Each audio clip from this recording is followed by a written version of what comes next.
زمانہ قدیم میں ملک یونان پر ایک بادشاہ حکومت کرتا تھا جسے شکار کا بے حد شوق تھا۔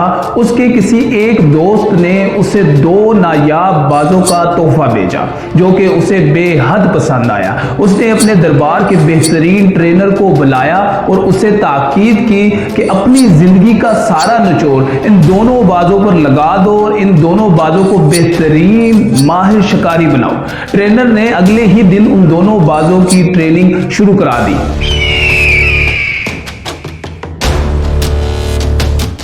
2 ماہ بعد ٹرینر واپس بادشاہ کے دربار میں پیش ہوا اور ایک عجیب تر بات کہی کہ بادشاہ سلامت، اس بات میں کوئی دو رائے نہیں کہ دونوں باز بہت نایاب اور بہت اچھی نسل کے ہیں، لیکن ایک مسئلہ درپیش ہے اور وہ مسئلہ یہ ہے کہ اس میں سے ایک باز تو بہت پھرتیلا اور تیز ہے، اسے جو سکھائے سیکھ جاتا ہے، جو بتائے سمجھ جاتا ہے اور اب وہ ایک ماہر شکاری بن چکا ہے۔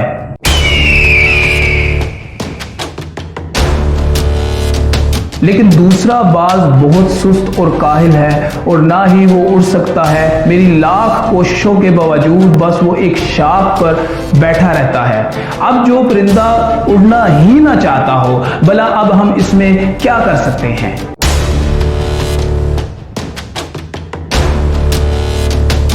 بادشاہ نے ٹرینر کی بات کو بڑے غور سے سنا اور تھوڑی دیر کے بعد بادشاہ نے ٹرینر سے کہا کہ پورے ملک میں اعلان کرا دو کہ جو شخص اس باز کو اڑنا سکھا دے گا، بادشاہ کی طرف سے اسے بیش قیمت انعام سے نوازا جائے گا۔ اس اعلان کے بعد بہت سے ماہر ٹرینر کوشش کی غرض سے آئے لیکن ناکام رہے۔ اس سارے معاملے کے بعد اب بادشاہ بھی مایوس ہو چکا تھا، لیکن کچھ عرصے کے بعد ایک سفید ریشوں سے بڑی داڑھی والا بزرگ محل میں داخل ہوا اور اس باز کا بغور جائزہ لیا اور بادشاہ سے کہا کہ میں اسے اڑنا سکھا سکتا ہوں۔ اگلے دن بادشاہ کو بلایا گیا۔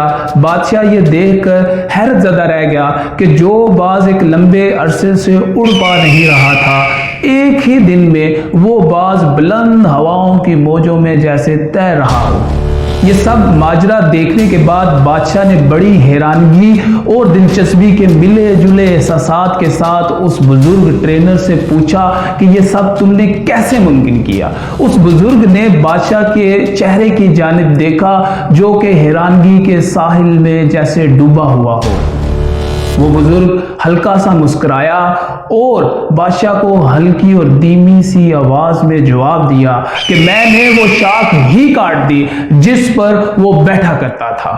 بعض لوگ اسی باز کی طرح ہوتے ہیں کہ جو اپنی رکاوٹوں سے اس قدر پیار کرتے ہیں کہ وہ انہیں چھوڑ کر آگے بڑھنا نہیں چاہتے۔ دوستو، زندگی نام ہے مسلسل جدوجہد کا۔ ہمیں ہر حال میں کوشش اور محنت کرنی چاہیے، پھر دیکھیے گا کہ آپ کی کامیابی کیسے شور مچاتی ہے۔ پروں کو کھول، زمانہ اڑان دیکھتا ہے، کیا زمین پر بیٹھ کے آسمان دیکھتا ہے؟